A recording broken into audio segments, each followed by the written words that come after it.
Quando você não tem nada a perder, quando você entende que você não tem nada a perder, ou você é mais ousado para sair daquele lugar que você está, ou você vai ficar ali para o resto da sua vida. O Brasil, apesar das suas contradições e da sua imensa quantidade de problemas, tem muita oportunidade para empreender, porque tem muito problema. Porque 80% das empresas quebram antes de completarem 10 anos, né. Segundo o IBGE, esse é um dado brutal no Brasil. Quando eu vendi a WhatsApp, a gente vendeu cara, por US$ 500 milhões em 2013. Eu lembro que até alguns meses depois da venda, algumas pessoas me perguntavam assim: "Pô, tu vendeu a WhatsApp, né? Pô, ela estava indo tão bem, né?" Que o cara acha que se vendeu é porque alguma coisa deu errado. Então a primeira coisa o cara tem que entender que a venda é num ápice, é no momento de alta. 2, a venda é no momento de alta que pode subir mais, porque por isso que alguém vai pagar. O cara me pagou 2.100.000 por quê? Porque ele entendeu assim: "Eu vou pagar 2.100.000, daqui a pouco vai valer 3, daqui a pouco vai valer 4." Esse cara ganhou dinheiro com essa decisão, né, o Com valuation do Orlando? certeza, o Sim. valuation do Orlando com certeza está maior do que quando eu vendi. Aí alguma pessoa: "Pô, mas por que vendeu?" Cara, eu vendi porque a gente ia ter Copa e estava vendendo um futuro para o cara. Eu vendi em 2021, já sabia que ia ter Copa em 2026, eu estava vendendo futuro. Você quando vende uma empresa, você vende futuro. E outro ponto, o investidor precisa entender qual é o seu tamanho. Eu sei qual é o meu tamanho como investidor. Por exemplo, eu não compro empresas começando, empresas do zero. Eu fui convidado várias vezes para fazer parte do Shark Tank. Eu gosto pra caramba do programa, acho um programa muito legal, mas não é o meu perfil de investidor, eu não quero comprar empresas pequenas. As empresas que geralmente vão ser oferecidas no Shark Tank estão fora da minha tese de investimento. A minha tese de investimento são empresas acima de 4 a 5 milhões de lucro por ano. Esse é o tamanho que eu gosto, porque eu consigo ajudar esse cara a sair de 4, 5 milhões por ano para ir para 20, 30, 40, 50. Então é 10 vezes o investimento. O cara ganha, o fundador ganha, eu ganho e está tudo certo. Agora, eu não quero levar uma empresa até ter 1 bilhão de lucro, não é muitos anos. Eu prefiro vendo e vou para outro negócio. Então, eu tenho uma tese que eu saio do A e levo para o B. Quando eu chego no B, aqui é a minha hora de vender. Ah, mas ele pode ir para o C, cara, mas vai ter um outro investidor que tem uma outra tese que leva do B para o C. Eu não. Eu levo do A para o B. Essa é a minha tese de investimento, é isso que eu domino. Aqui é a minha zona de segurança. E eu opero nessa zona de segurança. Então, é importante o empresário, o investidor, entender qual é o seu tamanho, qual é a sua tese de investimento. É entre o A e o B, é entre o A e o C, eu sei qual é a minha. Então eu lembro que desde o início eu entrei no Orlando para ficar 7 anos. Essa era a minha meta desde o início. Acabei ficando 8, atrasou um pouquinho por conta da pandemia, mas foi ali mais ou menos na mesma E na pra mesma alguém que época. quer trilhar esse mesmo caminho, qual que é a tua recomendação para esse cara? O cara que quer vender o negócio dele bem, porque ele tá indo bem, ele quer vender, ele Tem quer que fazer ser quando ele está bem. Segundo, o cara precisa entender que quando ele vende o seu negócio, ele antecipa todo o ganho futuro para valor presente. Então aquele dinheiro é uma antecipação do futuro. Só que tu antecipa e materializa aquele dinheiro no presente, você traz do futuro para o presente e ganha o futuro de brinde. Porque, por exemplo, eu vendi a WhatsApp, eu peguei o futuro e trouxe para o valor presente, peguei essa grana. Depois eu abri o Orlando City, antecipei o futuro, eu tenho 2 futuros já. Só que eu tenho um terceiro futuro. Qual é o meu terceiro futuro? O que eu estou vivendo hoje. Esse presente que eu vivo hoje é o futuro do meu passado. você já sacou Eu esse já saquei dinheiro essa grana 2 e vezes já já. tá produzindo. Eu já saquei esse dinheiro 2 vezes, agora eu estou fazendo de novo. Então é como se eu estou tendo a minha terceira vida na mesma vida. Então, ou seja, se tempo é o recurso finito e mais valioso que temos, e que a gente não é possível comprar, quando você antecipa futuro e vende o seu negócio, tu está comprando tempo. Então agora nós temos um negócio que é o maior negócio que eu já fiz. Muito bom esse conceito agora, É entendi. maravilhoso, filosoficamente Nossa. é Uhum. poderoso isso aí. É. É muito poderoso. Assim, eu tenho 54 anos, sei lá, cara, eu quando lembro do início da WhatsApp é como se fosse na era paleozoica, sei lá, uma coisa lá atrás, mas ao mesmo tempo foi ontem. Então são vidas que você vai vivendo, como se fossem novas dimensões da sua vida que tu entra e que você pode viver. Talvez a física quântica nos explique isso melhor do que eu estou conseguindo aqui, não é? Mas de alguma maneira, hoje, com toda a experiência que eu angariei nesse tempo todo, capital que eu tenho, know-how que eu tenho, os sócios que eu tenho, hoje a Mentoring League Society é o maior negócio que eu já fiz em toda a minha vida. A Mentoring League Society, em termos de valor de mercado, hoje ela já vale mais do que todos os negócios que eu já fiz antes, na minha vida toda. E, obviamente, quando a gente projeta o futuro, logo, logo, ali em 2028, a gente deve fazer alguma coisa, um IPO, quem sabe, não é? Porque levamos 2 anos para faturar o primeiro bi na Mentoring League Society. É recorde, né? Nunca faturei o primeiro bilhão na empresa tão rapidamente. Mas isso é o fruto do quê? De toda a experiência acumulada, de tudo que eu aprendi, de tudo que a gente fez. E aí, se a gente for fazer um IPO, lá em 2028, por exemplo, nós vamos antecipar o futuro pela terceira vez. Muito bom, hein? Legal, né? Muito bom. Você terminou com uma filosofia, uma provocação para todo mundo comprar tempo, ou seja, busque fazer o seu negócio dar certo, que você vai ter a possibilidade de comprar tempo executando. Vender a empresa significa comprar tempo. E sem contar com o fato de que se tu não vende a sua empresa, ou ela vai ser herdada pelo teu filho, logo você terá que morrer para isso acontecer, não recomendo, ou tu vai quebrar. Porque qualquer empresa, Caio, só tem 3 possíveis destinos. Ou ela quebra, ou ela é herdada, ou ela é vendida. Acabou. Pode pensar aí. Galera que está assistindo, reflete aí. Só existem 3 possíveis destinos. Alguém falou assim: "Ah, você pode dar". Não, dar é sucessão também. Ah, ela pode fazer uma fusão. Uma fusão é uma venda. É uma transação de M&A, é uma venda. É uma venda com pagamento de ações, é troca de ações. Então toda empresa só tem 3 possíveis destinos: ou ela quebra, ou ela é herdada, ou ela é vendida. Por quebrar não é um bom negócio. Você morrer para ser herdada também não recomendo. Então vender um negócio é o ápice do sucesso do empreendedor. É quando você antecipa o futuro para o valor presente. Esse é o ápice. Então a recomendação, quem quer trilhar esse caminho, é começar a enxergar a coisa pela ótica do equity, pela ótica do valor do negócio, e não somente de quanto de lucro um negócio pode gerar. Eu costumo dizer que tem que ter coragem, né? Muita coragem, né? Antes da coragem, ele precisa ter a visão, a convicção, o desejo e a Ali, ó, decisão pra dele. tirar do dele, às vezes, que ele juntou ali a vida inteira. Não é fácil, né? E principalmente porque 80% das empresas quebram antes de completarem 10 anos, né? Segundo o IBGE, é um dado brutal no Brasil. Começa com visão. Eu tive uma visão.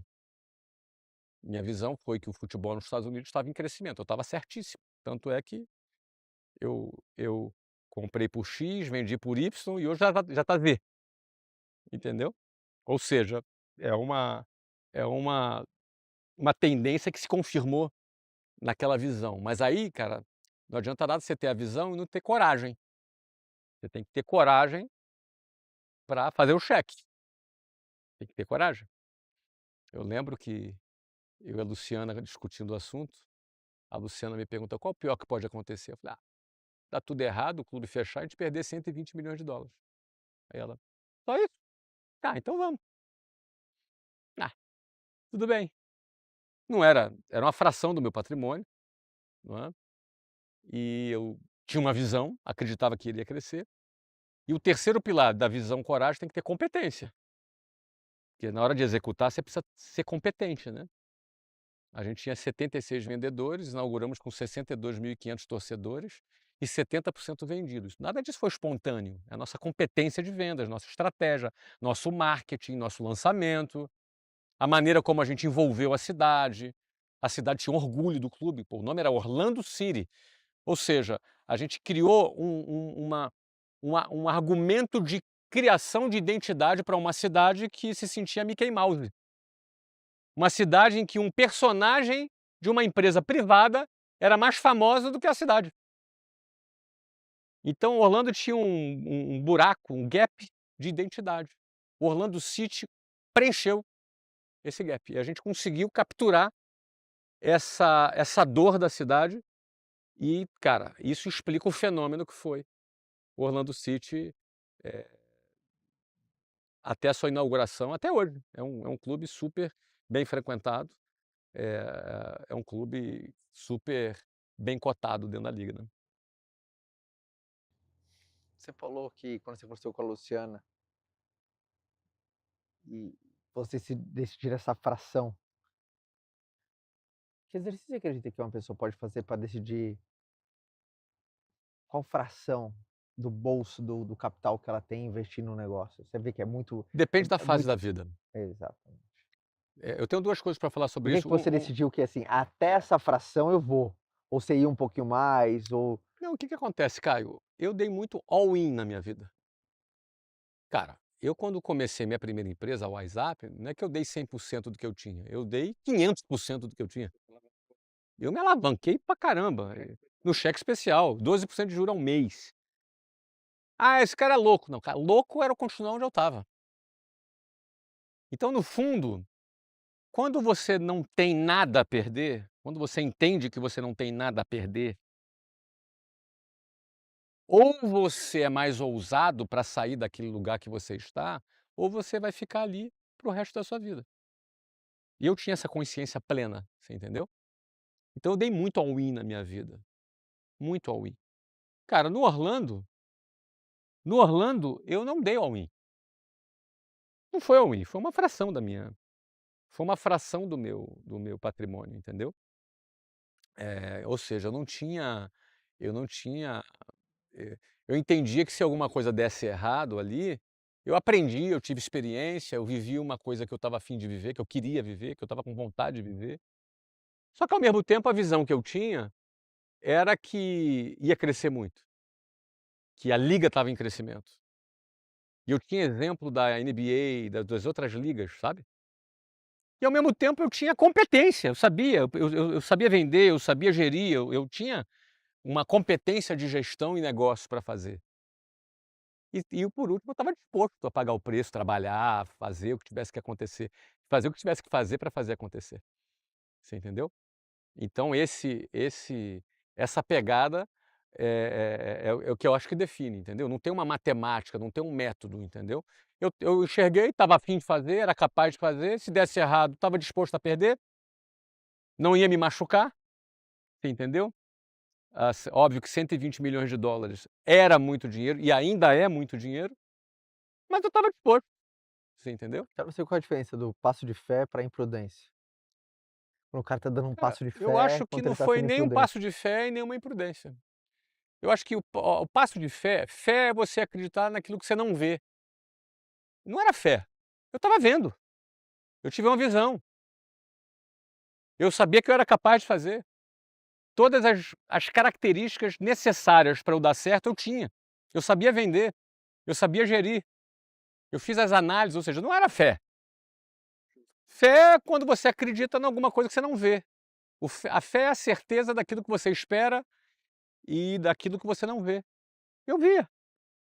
Não a fé é maior do que o que eu fiz. O que eu fiz não exigiu fé, exigiu só eu enxergar, pagar e trabalhar. Fé é quando você espera que alguma coisa que não depende de você aconteça. Aquilo lá dependia de mim, né. Então, ou seja, não vejo que não foi nem passo de fé e nem prudência, nenhum dos 2. Foi uma visão, coragem e competência. É assim que eu vejo, entendeu. É.